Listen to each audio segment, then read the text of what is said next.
Andrew, a big week in the NBL news-wise. Shane Heal named the head coach for the Sydney Kings. Yes, exciting times for Shane and the Sydney Kings. He gets a chance to really audition for the full-time gig next season. And very, very tough assignment he faces. It's not his team. Very limited preparation and practice time, but we certainly wish him well. But it's great to have a personality like him back in the competition and trying to help out his alma mater in the Sydney Kings. Liam Rush for the three ball is off the mark. Lewis. Extra pass goes to Daniel Dillon. And we'll get a break. We continue to talk about Tommy Greer.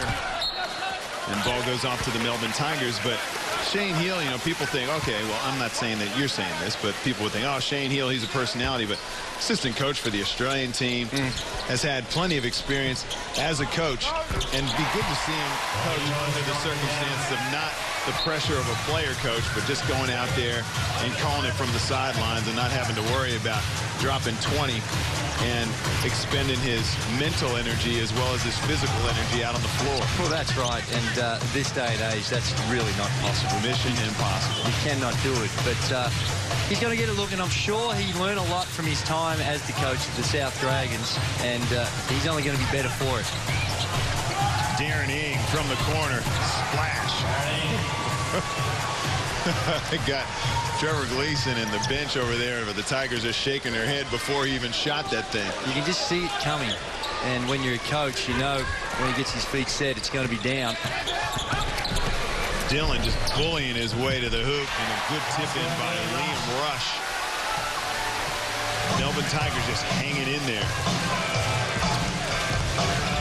And the Adelaide 36ers, they've come back in some games, but they've let some games slip at the end as well this year, just like every team in the league has. So you got to compete. Well, they do. And right now, away from home, big challenge for the Adelaide 36ers. They're in a real solid position, 6 points up with 8.5 minutes to go in the last.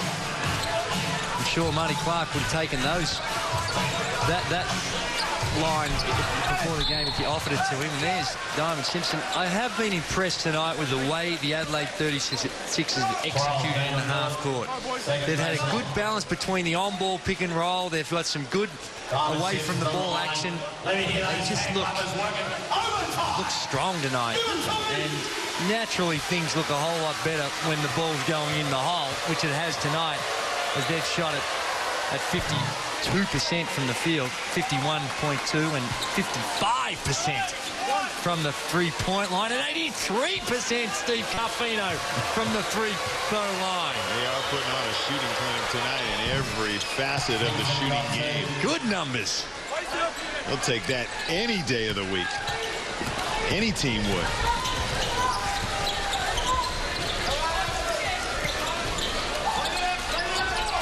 Lewis at the top of the key. That's one of his favorite spots, and he knocks that one down. And a much-needed one as well. This league gets out, you've had it got out to double figures. You've got the issue of getting it back, but also just that psychological pressure it puts on you. Johnson. Darren Ing creates some space for himself. He knocks that one down. Looks at the Melbourne Tigers bench. That is beautiful to watch, Steve.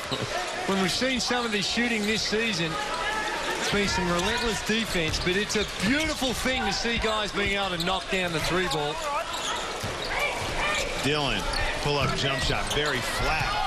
Simpson gets it back after it was knocked away from him. Bartlett to Darren Ing. Two guys running at him. Of course, when he's shooting the basketball like that. 15 points now for Darren Ing, 4 of 7 from the three-point line. And that is just some poor defense by the Melbourne Tigers. The penetration and the easy lob. Look at the Adelaide 36ers, Steve. They're up and about. They can smell it. A win coming their way, and they're excited, as they should be. And they're playing with the confidence of a team that looks like they're going to the playoffs. Outstanding run by the Adelaide 36ers. Why pay cash to sell your car? Why have people constantly calling you on the phone?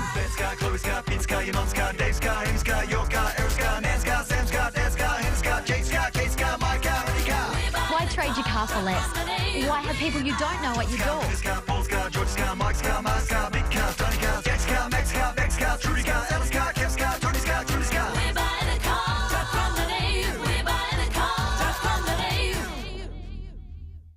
And challenge, okay?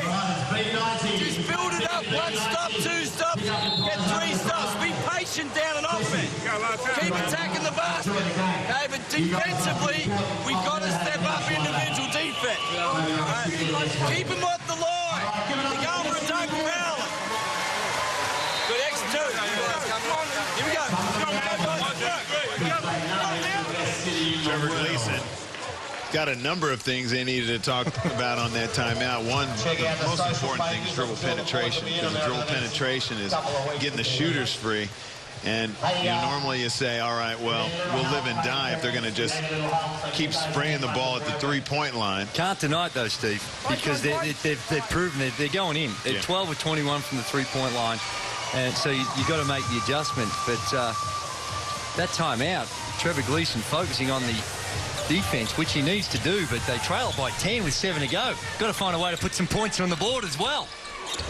Lewis brings it up against Walker. They get it to Allen. To Dorsey. Shot clock down to 5. They got to have some urgency. Allen at the three-point line. It rims out. Donovan Simpson with the rebound. When they get into these funks, Steve, and the Melbourne Tigers struggling to score, they're down to 40% from the field. And you look at their lineup and that they've got out there, it's not like it was early in the season when you got Paddy Mills or Ando Ubaka. It's Diamond Simpson. That could go down as a critical miss, because that's one he's got to make. Shoots it at 61%, but Steve, the Tigers, oh, there's a little, look like a little travel. Oh, bunny hop. The Melbourne Tigers don't have that individual guy now that you can think of that's just can explode and give you 10, 12 points in a burst. You know, they can just catch fire like a Paddy Mills or even for a Ando Ubaka. Myron Allen's just fouled out of the game, and he's one that may have had that potential, although he's a pass-first type guard. But, you know, who out there are you going to identify to say, well, let's just milk someone, go to them, put the game in their hands?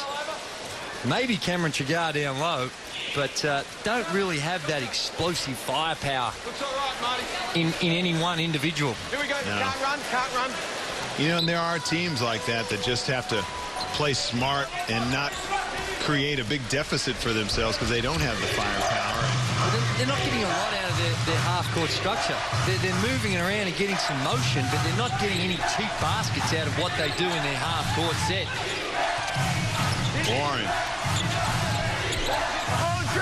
To Bartlett. Shot clock down to 3. Wow. Dribble shake. Hits the shot as the shot clock expires. It's been all Adelaide 36ers. This is some sort of shooting display we're seeing by the Sixers.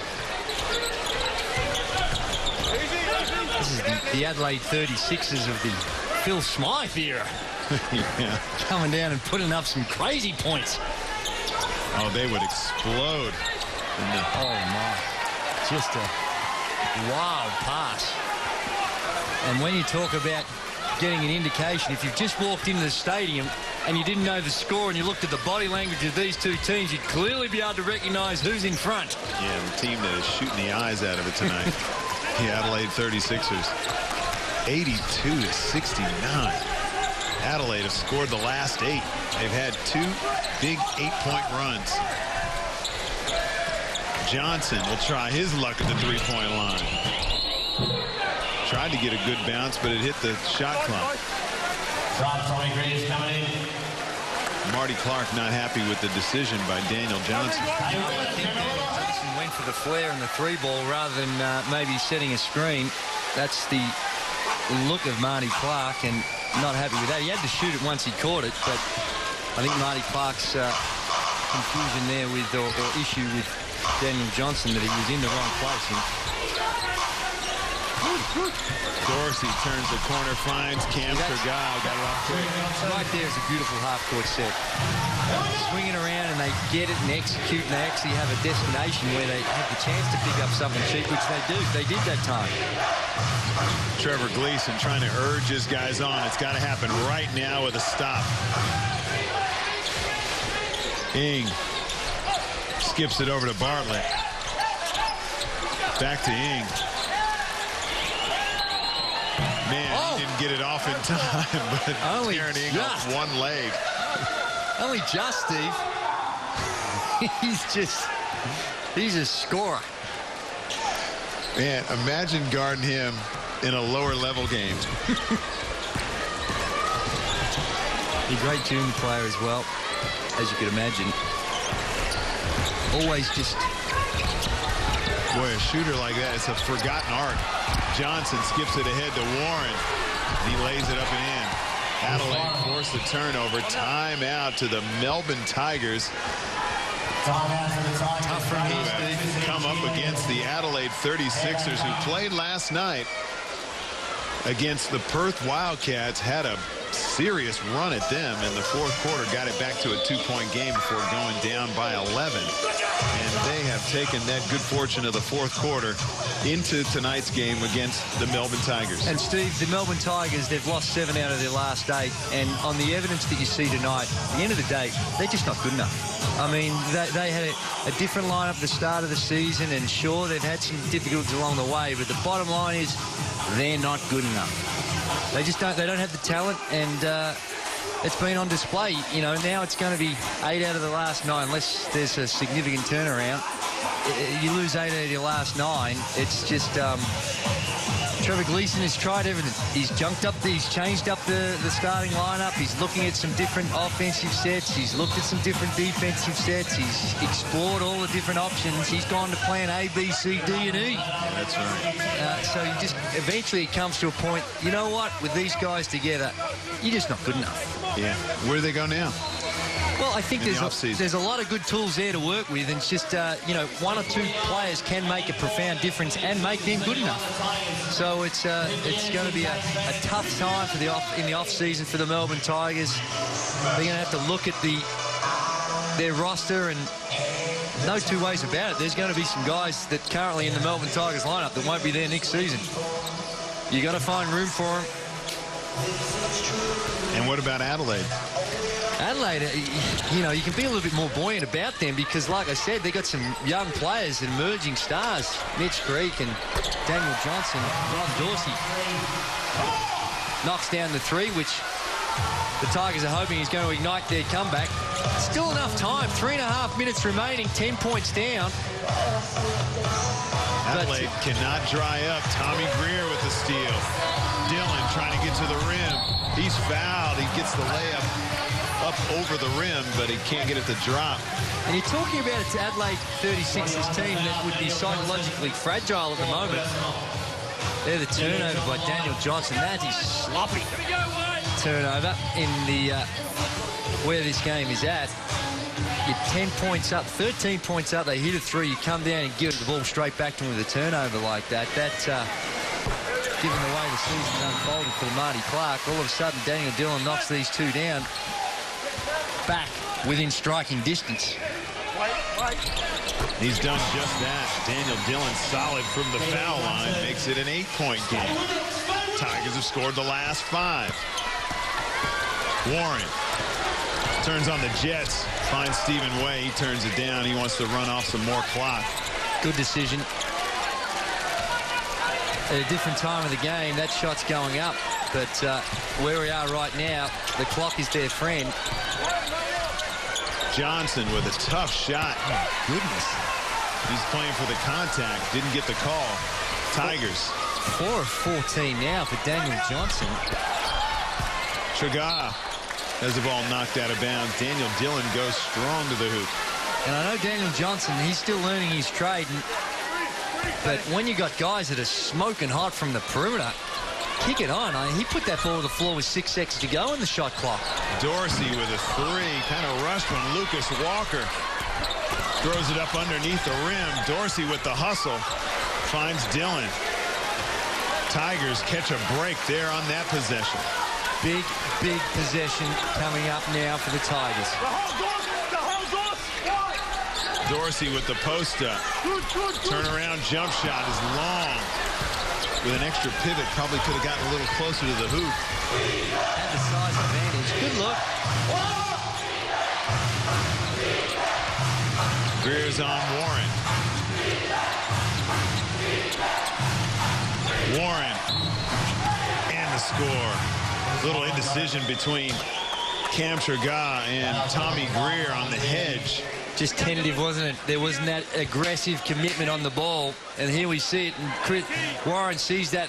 You only need a little bit of daylight for the little fella. With his quickness and his craftiness around the basket, he was going to take that every single time. Great play by the little man. He's having another big night. He drops this one. It'll be number 23. He had 31 last time he was here, and he's got 23 tonight. On 8 of 9 from the field. Yeah, you talk about dominating the game and not very many shots. Good cut by Cam Tragah. And a better pump fake and finish. Tigers not going away. Warren turns on the Jets, decides to run off some more clock. Forget about all the theory of beating the press. Just get it. They're taking the policy. Just get it to Warren. Get out of his way. He's going to bring the ball down the floor. Throw the rules out the book.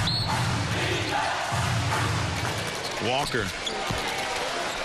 fouls Daniel Johnson. That's only the 4th team foul, so they're going to take it from the line, from the sideline. They really can't afford to put the Adelaide 36ers on the foul line. They've been spectacular from there as well at 22 of 26. Adelaide taking their time. Shot clock down to 7. Warren looking for Daniel Johnson. He sprays up the 3. Oh, my goodness. Pretty to watch. Chris Warren with the shot clock winding down. They're a blistering 58% from the three-point line. That is beautiful to watch, Steve. It's a delight to see the way the Adelaide 36ers have gone about it tonight. Makes you wonder how they're sitting so low on the NBL table with showing tonight. Tommy Greer with the answering 3 gets it back in the single figure. A little delay game warning, I think, for the Melbourne Tigers. Delay game warning. I agree, but that's what it is. Please, you didn't need to hear that. Warren. Good hustle there by Lucas. Oh. And then thrown away. Didn't need to do that. Get another look. He slips. Good no call. Daniel Dillon landed on his knee. Timeout on the floor. 36ers trying to close this one off. 90 to 81. Big scoring night for the 36ers once again. Well, unless Reggie Miller's in the building, it's going to be hard to figure out how the Melbourne Tigers are going to get their way out of this one. But they're going to have to look at the 3-ball, and they're going to have to look at it quickly. So they need to, Trevor Gleeson in this timeout will be focusing on trying to free guys up. And then if they do knock down the 3-ball, the extended pressure, probably commit in the backcourt. But if they do get it over the center line, you're forced to foul because you've got to stop the clock. So it's going to take a miracle. Stranger things have happened, but it's hard to see in the Melbourne Tigers lineup anyone that's going to have the capabilities to have a Reggie Miller-type three-point explosion. Ron Dorsey, he's capable from the three-point line. 4 of 9 tonight. And but really, that's about it on a consistent basis. If you've got to talk about someone creating something off their own dribble, he'd be about the only one out there that you rely on to knock down the three-pointer. Adelaide with 5 guys in double figures. Darren Ing with 15. Warren with 26. Daniel Johnson with 18. Everard Bartlett with 11 and Diamond Simpson with 11. And like we've talked about, their shooting percentage, they would take that any day of the week. They'd take 5 guys in double figures. Correct. Any day of the week as well. But if you just extracted some of those costly turnovers, then they've played a near perfect game. Tragar gets to the rim, his hook shot. He makes tough shots look easy. There's still a bit of time left, down 7. They're going to have to foul. We generally run the odds until you get it over the center line. Now you're forced to foul. So this is, they choose not to. Well, they don't want to foul now. No. Don't foul now. Warren to Diamond Simpson. He misses, but he's fouled by Cam Tragar. And a good foul. Diamond Simpson, who's not the most reliable free throw shooter. There you see just a whack on the arm by Cam Tragar. You could see that was going to be a dunk. Tragar with his floater comes up short. Lucas Walker with a huge rebound. Daniel Johnson's on the mark, and the Melbourne Tigers have come up short against the red-hot Adelaide 36ers. 92, shooting the basketball at 53.